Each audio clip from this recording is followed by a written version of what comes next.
The World Bank gives Tanzania 2.7 trillion shillings loan for development projects.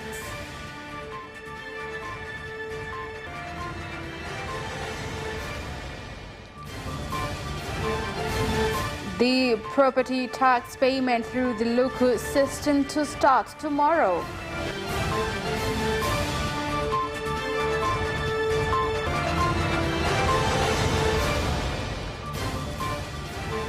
And in sports, Tanzania's Paralympics team has arrived in Tokyo, Japan.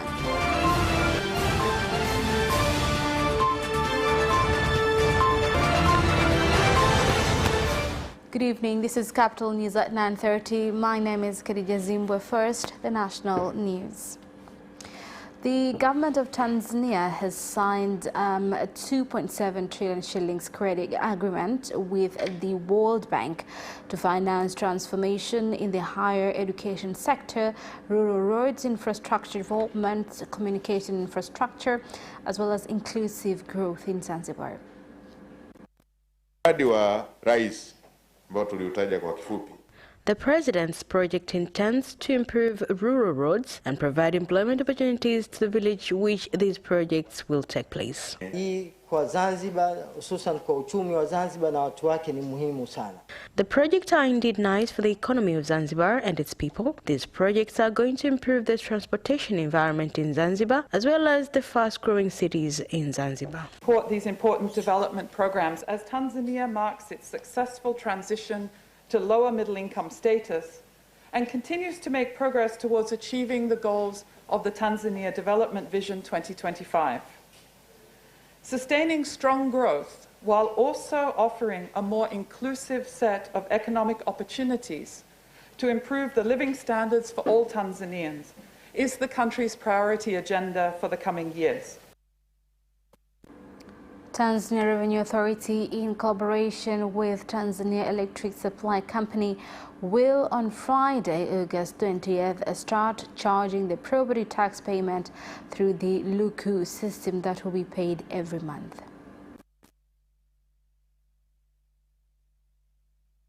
Mamlaka ya Mapato Tanzania kwa kushirikiana na shirika la umeme Tanzania TANESCO kuanzia tarehe 20 mwezi huu wa 8 mwaka 2021 tutaanza kutoza kodi ya majengo kwa kutumia mfumo wa luku, kwa maana ya kwamba kodi hiyo itatozwa mara moja kila mwezi katika luku za majengo husika, na utaratibu utakuwa kama ifuatavyo. Cha kwanza ni kwamba kwa nyumba za kawaida zitakuwa zinatozwa shilingi 1000 kwa mwezi, ambao kwa miezi 12 inakuwa shilingi 12000. Kwa zile nyumba za gorofa itakuwa shilingi 5000 kwa kila mwezi, ambao kwa mwaka itakuwa shilingi 60000. With implementation of the property tax through the Luku system expected to start tomorrow, some tenants and property owners have given their views on the new system. Swala mimi nahisi lilipaswa limuhusu mwenye nyumba, sio mpangaji. The owners should be concerned about this issue and not the tenants. I pay for the rent and it is up for him to go and pay for the building tax. As Tanzanian, I'm not pleased by this issue. Not every house owner is living in these houses. Some are rental, and that the tenants are not supposed to be paying for the building tax. More than 7,000 hectares of cotton in Chato District Gator region have been attacked by pests during the 2020-2021 farming season, resulting in poor yields, with farmers calling on the government to intervene and address the situation. Uzalishaji wa mazao ya chakula pamoja na biashara. Production of food on commercial crops like maize and cotton have declined in the past 3 years because of pest challenges eating plants at infant stages. Mimea inapoanza kutoa yale majani, sehemu kubwa ya mashambulizi ya wadudu kwenye. Most of attacks are done when the plants are still small. This means that this is the stage of controlling diseases in plants, especially cotton plants, are highly affected by leafy lice. The former district commissioner of Hai, Lengai Ole Sabaya, has told Arusha resident magistrate court that he owned a Glock 17 pistol, but he did not have it with him in the area. He is alleged to have committed the armed robbery offense. Here's the report.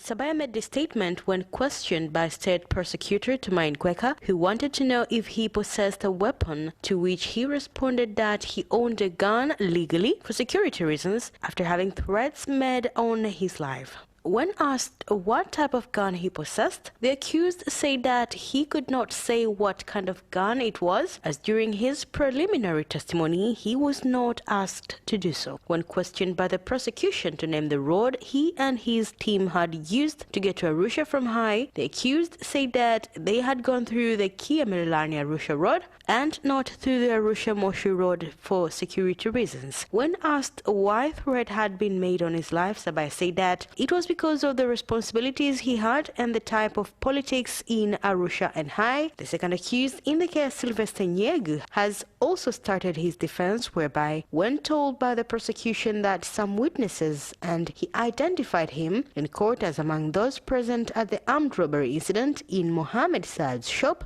he responded by saying they were lying, as he does not even know where the shop is. He further denied the charges against him, saying that no witness had gone to court claiming that he had stolen 2,769,000 shillings, beaten anyone and handcuffed them, nor had he stolen 390,000 shillings and a Tecno Pop 1 phone. MV Sengerema Ferry, which provides services between Kigongo and Busisi on Lake Victoria in Mwanza region, has started services after stopping for a year and a half due to mechanical problems after Tanzania Electrical, Mechanical and Services Agency TEMESA completed a repair work worth 2.2 billion shillings.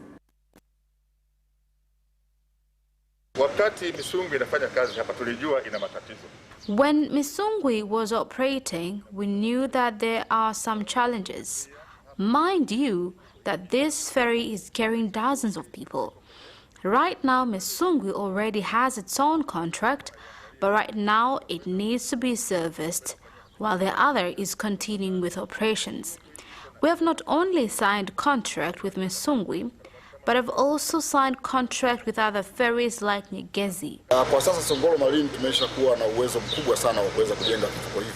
Right now, Songolo Marine has capacities of constructing such ferries, since they are still needed in many parts of our country, and even gained trust from neighboring countries.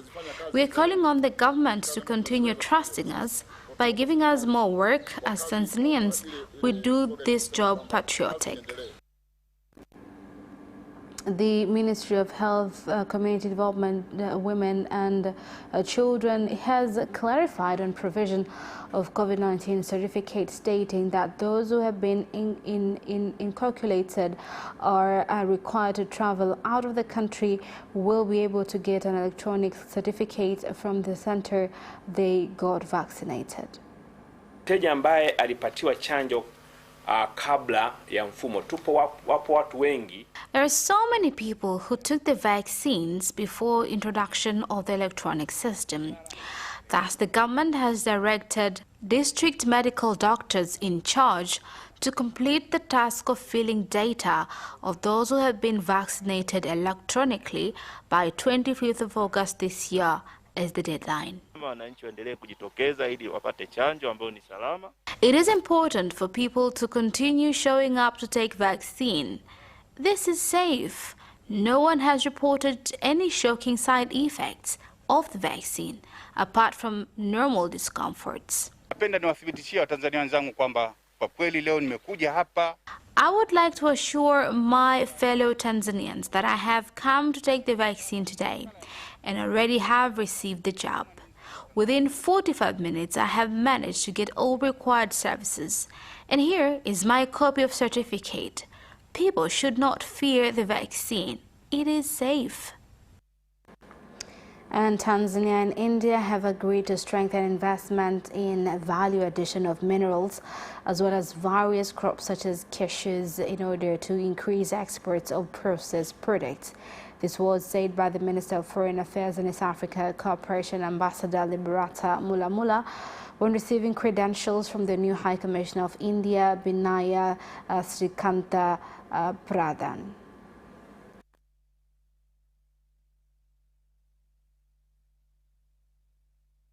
Leo tumekubaliana kwamba katika viwanda vingi ambavyo tungepanda sana kuona India inawekeza ni katika viwanda ambavyo vinaongeza thamani ya madini yetu.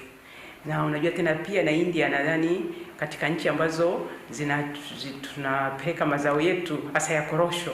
Kwa hiyo tumesema kwamba ni eneo ambalo tunaweza tukawekeza hapa tukaongeza thamani, tukapeleka korosho ambazo zimetengenezwa, zimekamilika.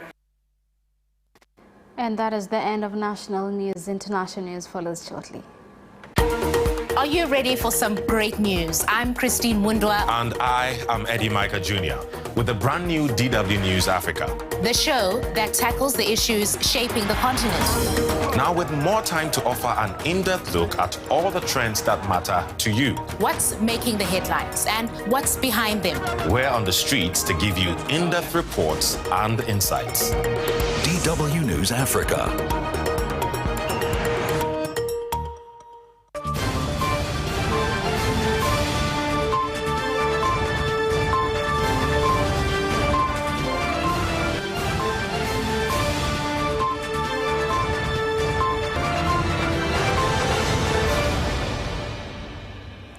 Welcome back, and in international news tonight.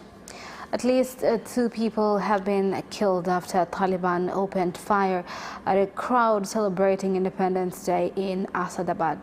Here's more on the story. Afghanistan. In Jalalabad, Taliban fighters fired at people waving the Afghan flag during Independence Day celebrations, injuring a man and a teenage boy. Meanwhile, evacuations are continuing from Kabul's airport, with U.S. President Joe Biden saying he will keep soldiers in Afghanistan until every American is evacuated, even if it means going beyond his August 31st deadline. Guinean authorities say 58 people have been confirmed to their homes after being identified as contacts of women who contracted the Ebola virus. Here's the report. The Ebola case was discovered in Ivory Coast in an 18-year-old Guinea woman who had traveled by bus from Labe, Guinea. It is Ivory Coast's first known case of the disease since 1994. The discovery in Ivory Coast came nearly 2 months after the United Nations Health Agency declared an end to Guinea's second Ebola outbreak, which started last year and killed 12 people. And President Uhuru Kenyatta of Kenya has met with leaders of political parties to discuss on how to combat the coronavirus pandemic in the country due to increasing infections. The meeting was attended by ODM leader Raila Odinga, Kalonzo Musyoka from Wiper, Musalia Mudavadi from ANC, Gideon Moi from KANU, and Moses Wetangula from Ford Kenya. Algeria has blamed its recent deadly fires on 2 groups it recently designated as terrorist organizations, adding that one of them was backed by Morocco and Israel. Here's more on the report.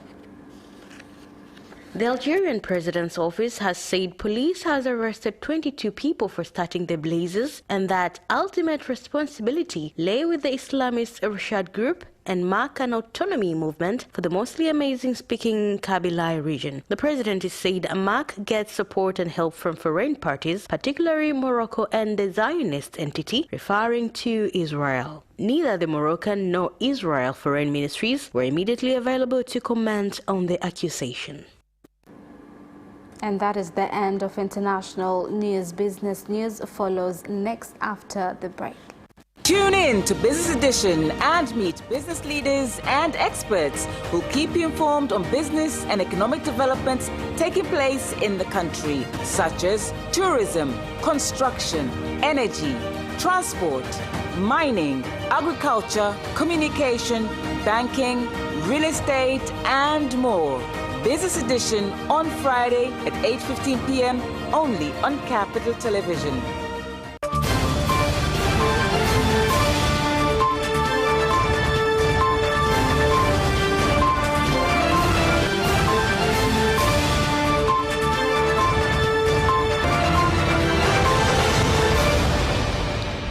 Welcome back, and in business news. NMB Bank has launched a new service called NMB Mkononi Plus, which will enable consumers access various insurance services as well as open accounts wherever they are.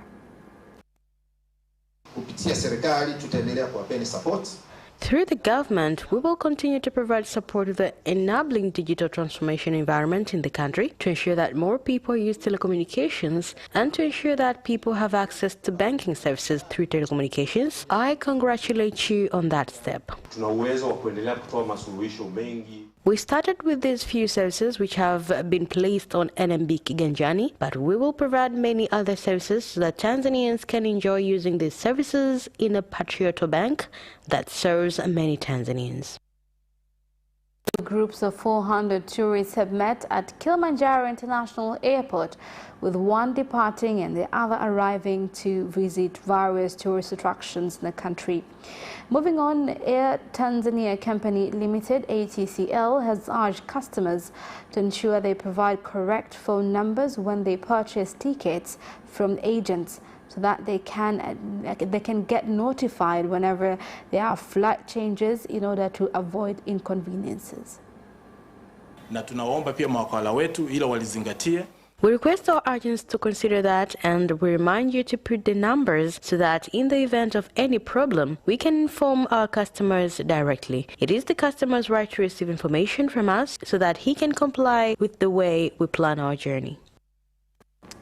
And that is the end of business news. Sports news is next after the break. Away first time, good start from Bolt. Bolt leading a moment of going away.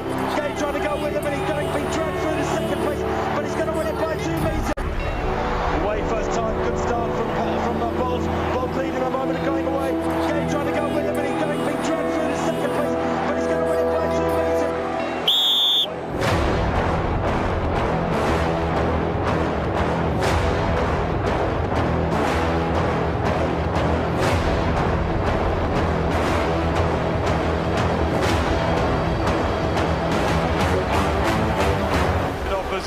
Joaquinho, he did lose to Lynn.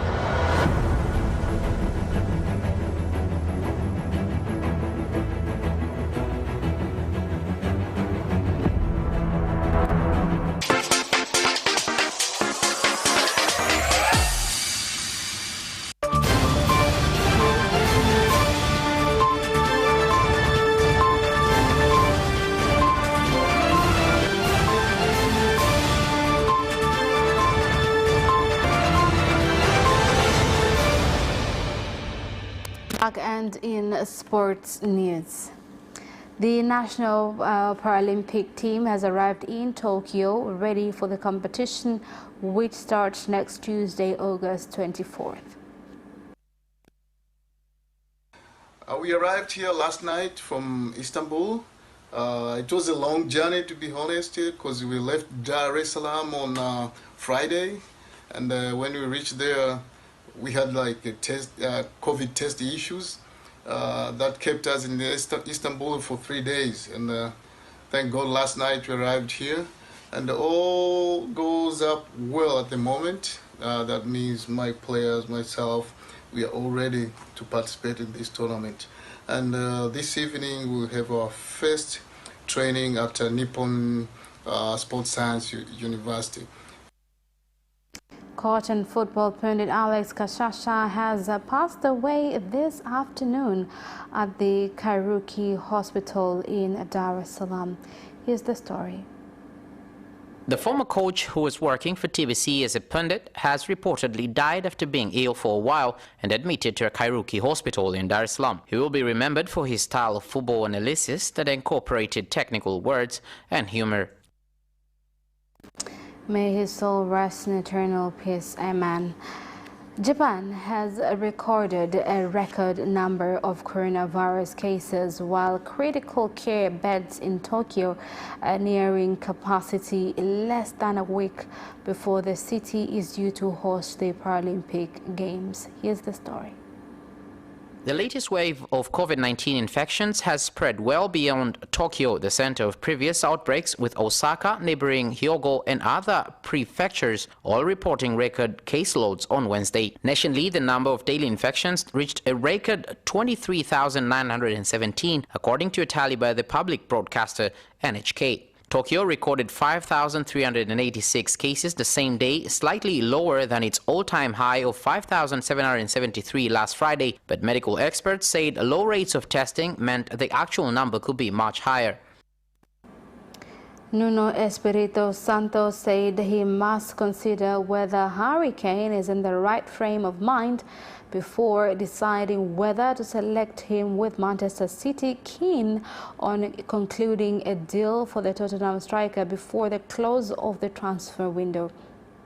Nuno revealed he enjoyed breakfast with Kane on Wednesday morning, but the forward was left out of the Tottenham party that later travelled to Portugal for the Europa Conference League playoff first leg against Paco de Ferreira. Kane returned to first-team training last Friday and continues to build his fitness. Yesterday, Kane, who missed Tottenham's opening weekend victory over City on Sunday, posted a photo on social media of him training alone at Hotspur, away with the caption, "Another session in the bank." And Robert Lewandowski is not for sale and will not leave Bayern Munich this summer. Here's more on the story.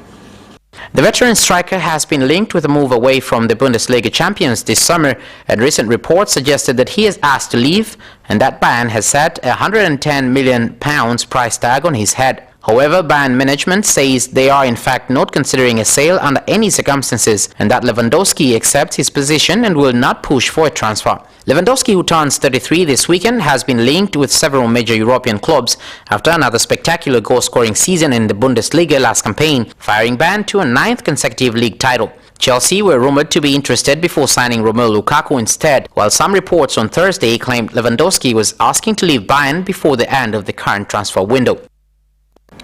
And that sports item ends our news bulletin for tonight. My name is Khadija Zimbo. Thank you for watching and good night.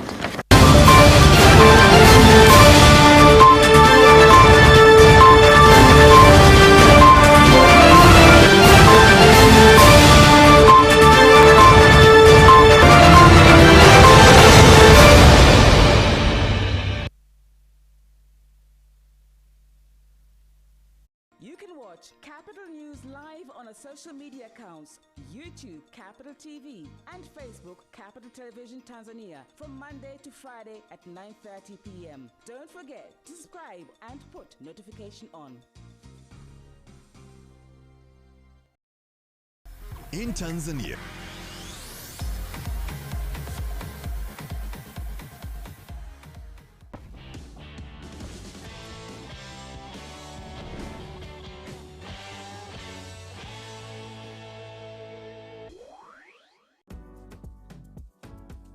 This week on Culinary Delights. Siku ya leo napenda kwenda kuonyeshea barbecue. Barbecue hii ni Jamaica